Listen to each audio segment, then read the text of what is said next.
And we talked about this the very, very first time we met, but since then, so much more has come out about it. Very, very smart people make the mistake of showing up as all competent. They try to blow you away with their numbers and their facts and their stats and their data, but they're seen as cold. Yeah. They're seen as intimidating. On the other side, you have people who are highly warm. They have competence, but there's not a balance. They show up as highly likable, highly friendly, but they're interrupted. They're told that they're not being taken seriously. They're not credible. Right. Yeah. People forget having met them before. And so I think that most people problems, I'm even going to say all people problems. I mean, all people problems stem from an imbalance between your warmth and competence. And so not only do I think that charisma is essential for being successful, I actually think it's the only way that people will be open to your competence. So you could be all the book smarts in the world. Yeah. You could have the highest IQ and remember everything on any test, or you could be an encyclopedia of wisdom and information.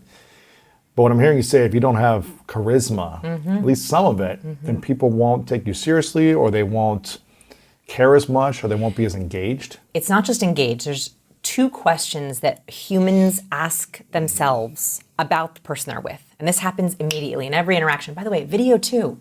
We forget that this is not just in person. This is happening the moment you pop on video.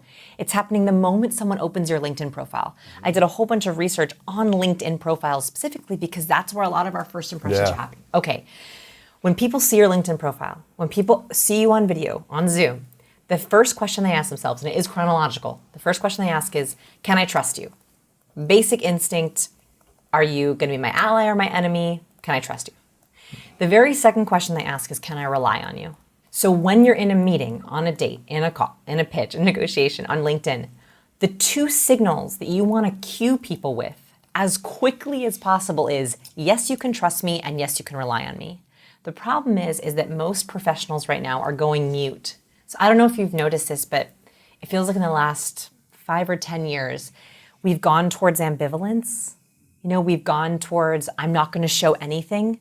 I'm going to be as professional and sterile as possible. And so we've taken out cues from all these assets, and then people have a really hard time trusting us. They have a really hard time listening to us. We wonder why people are slow to reply to our emails.